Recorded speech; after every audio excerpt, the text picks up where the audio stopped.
Yo, what's up guys? It's JTECH. So the good people from the EPOMAKER sent this new mechanical keyboard for me to check out and review. Thank you very much.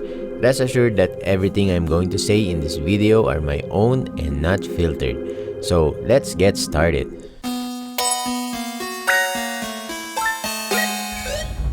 It's been a while since I have used a TKL layout. The last time was 2.5 years ago. By the way, I'm using this keyboard for a month now, and I really think this is a great time to go back to the OG compact TKL layout once again. This keyboard is a collaboration between EPOMAKER and PIIFOXER, a Celestial Team keyboard, the Galaxy80. First things first, what got me into this keyboard are just two things: the wireless capabilities and the full aluminum housing. But let me first show you the things included inside the box.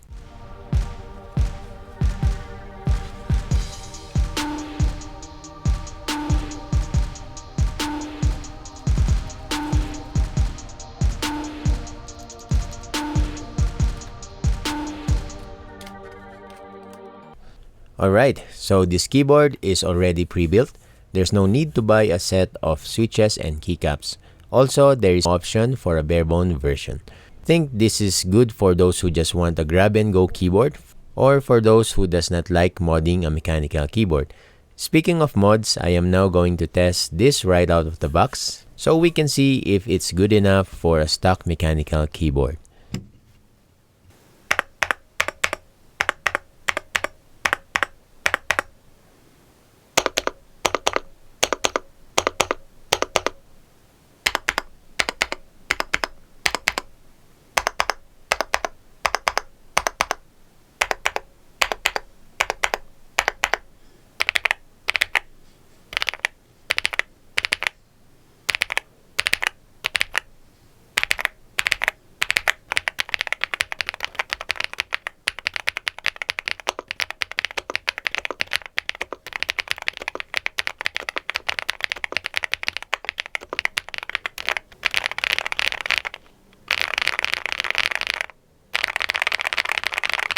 Okay, quite nice, but the switches are a bit scratchy and some stubs are rattly, but we will try to fix that later on. This switch, by the way, is manufactured by PIIFOXER and it's called Marble White because it sounded like a marble. It's a linear switch that is already pre-lube or factory lube, but still I highly recommend to relube them so you can eliminate the scratchy feel and sound. Sure, it's a talky and a bit creamy, but I wish it was a little bit heavier because the 30-gram spring is too light for my taste. So if you happen to like this switch but find it too light, just change it to your preferred spring weight. Like 45 grams sounds good to me. Yes! For the keycaps, it looked like a GMK electric, and I do like the color combination of this one. It's an MDA profile, which is a low profile. It's easy to type on because it's a bit flat and low. If you are used to a low profile keycaps like the DSA, XDA, ASA, etc., I'm sure you're going to be just fine with this one. So before we move on, let's open this keyboard up and see what's inside.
This keyboard has a nice RGB backlight and has many effects, and this LED line right here looks really good. You can change the mode of this one by pressing Function plus R Shift. You can also change the lighting modes using the software, and it has a music mode that adds really nice LED effect on your desk like this. Also, you can fully remap your keys or customize your shortcuts the way you want it. And you may also tweak this keyboard to maximize its performance by adjusting the debounce time if you want to up your gaming using this keyboard, wired or wireless. Now let's talk about some things I don't like with this keyboard. First, the keycaps. Though it's a PBT material, it still shines very quickly and the quality is, I'd say, below average. But of course, you can always change that, right? Next is the battery capacity. I think for this size, it can hold a much longer battery like 6,000 milliamps or even 8,000 milliamps. So it can be used for longer sessions, whether it's wireless gaming or for longer typing sessions. Sure, you may use the Bluetooth connection to save more battery life, but with less performance or lesser performance. And lastly, I'm not a fan of the rounded design on this keyboard. I still prefer like a boxy or rectangular edges. So if you're still using a TKL keyboard, maybe for a long time now, and wanted to try a new one, consider getting this keyboard. The wireless modes or connections are super convenient, especially when you're just working on a single table.